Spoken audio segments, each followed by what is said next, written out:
Hey parents, we're really excited for this year's inaugural Parents New Community. Very encouraged by the number of parents that have signed up to participate. We kicked off last week and we're going to do our best to record every session here on out just in case you miss it so you can catch up. We'll put it up on YouTube. So I want to do a brief, we didn't record last week's, and so I want to just do a very brief review of what we covered last week so that people who join us for the first time this week can be caught up. So first, welcome, and this Friday you're going to be able to meet Sam and Alice Kim officially, and we're excited to have them for about half our sessions throughout the year.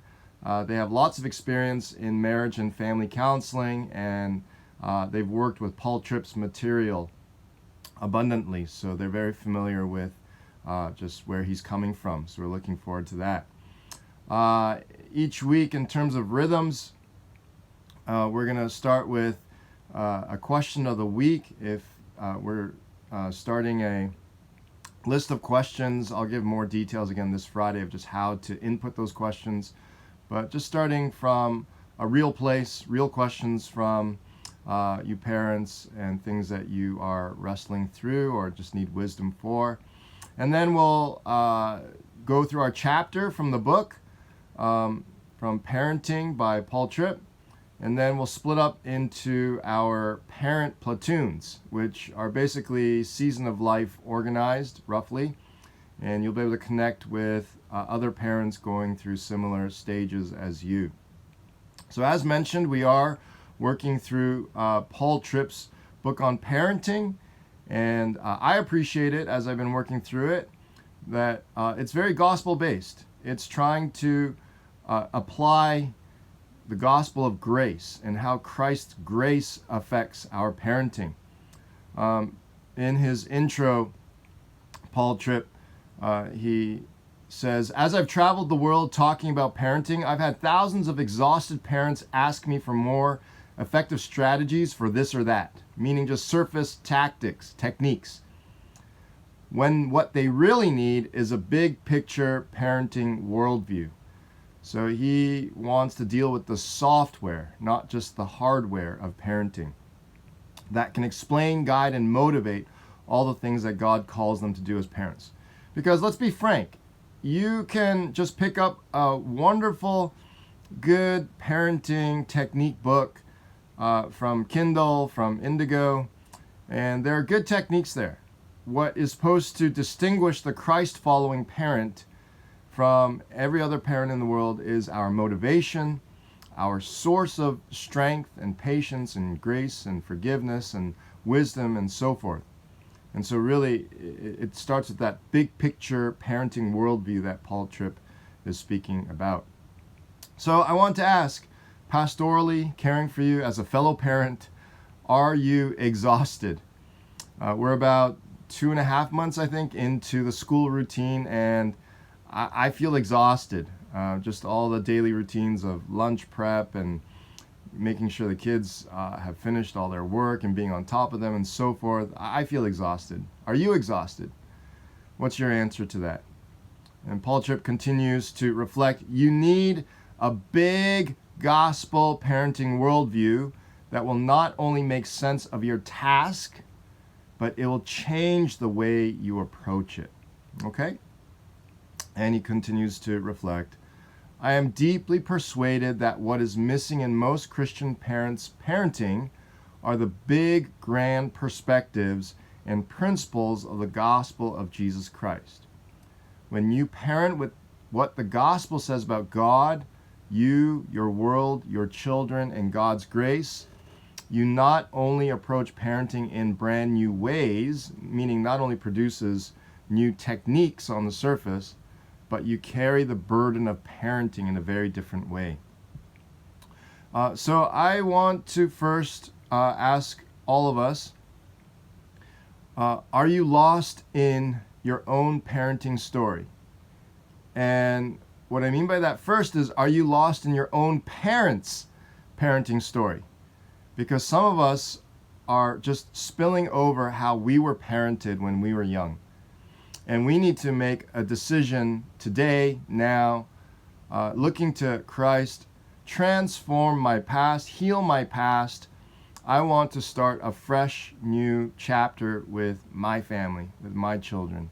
Of course, our parents had strengths and weaknesses, but especially when it came to their weaknesses and whatever perhaps even hurt was inflicted upon us, we need to sort through all that with Christ and His grace and just begin a new gospel parenting story in our own family lives.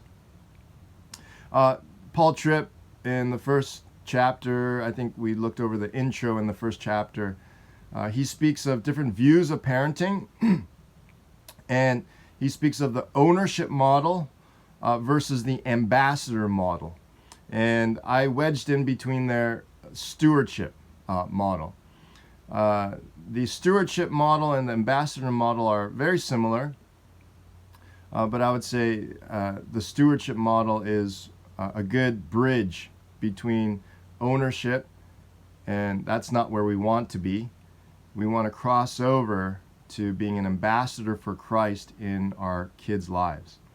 And so we're talking about calling, the calling of a parent.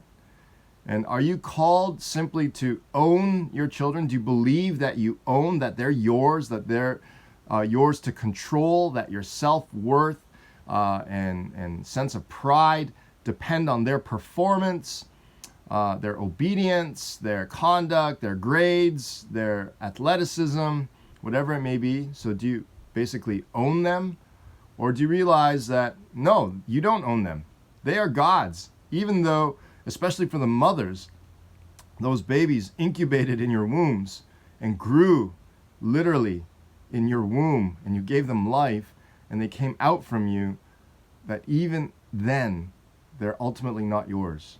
They are God's, and so you are a steward. You are responsible and have been entrusted by God to care for this life and to point this life to Christ, to be this child's first discipler. And now speaking to both moms and dads, you're called to be their first discipler.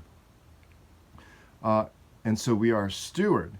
And as we steward this precious life, we also take on the role of representing Christ and His kingship, His ways to this child. So I appreciate what Paul Tripp says. Parenting is not first about what we want for our children or from our children, but about what God in grace has planned to do through us in our children. You're there simply as a conduit, as a tool in the life of the child. The big picture, the big goal is what God wants to do in your child's life. And yes, you have a part in that. He will work through you to shape and to direct and guide. So some quick reflective questions. Where do you derive your identity as a parent? Do you have an ownership mindset? You're deriving your identity from your child and their performance, their success, etc., etc.? Or is your identity, no, I have been entrusted to be in this child's life and to play a part in pointing this child to Christ, and they're ultimately God's, and I'm just here to represent Christ as best as I can to this child. How do you define the work of parenting? Again, are you more ownership model, or are you an ambassador? Are you there to represent? How do you define the success of parenting? The success, is it defined by, as if you're more ownership model, the child's performance, their academic performance, social performance, athletic performance, musical performance, etc., etc. And so basically your kids become trophies versus if you more have an ambassador mindset. Success is that you are doing your best to plant gospel seeds, and and you could stop there, period, hard stop. Planting gospel seeds and trusting God that He will faithfully cultivate and farm the soul of your child. Okay? And so this first session, the big theme was to answer God's calling on your life to be an ambassador parent, to parent by, with, and for Christ. And so Paul Tripp leaves us this principle. Nothing is more important in your life than being one of God's tools to form a human soul, and all the more as a parent to see that call. When you're feeding the toddler, when you get that call from school, when you lose your patience and you threaten and you feel guilty, when there's a teachable moment and you're at a fork in the road, will I seize this teachable moment or not courageously? Or when, as your child grows up, what I'm experiencing from one of my kids, they begin to feel embarrassed of you. Or with another one of my kids, as they're navigating junior high years, and just the pop culture that is all around, the sex culture and all that, and having to navigate all that and explain all that. When you have feelings of regret, this is the arena of calling, these real life moments. And do you have a sense of God calling you and you answering that call to be an ambassador parent for Christ and to see yourself as one of God's tools to form this human soul? And so we'll end this sort of summary reminder session, Deuteronomy 6. Now this is the commandment, the statutes and the rules that the Lord your God commanded me to teach you, that you may do them in the land to which you are going over to possess it. That you may fear the Lord your God, you and your son, there it is, family, and your son's son. See, your parenting has generational effects. By keeping all his statutes and its commandments, which I command you all the days of your life, and that your days may be long. Hear, O Israel, the Lord our God, the Lord is one. You shall love the Lord your God with all your heart, and with all your soul, and with all your might. And these words that I command you today shall be on your heart.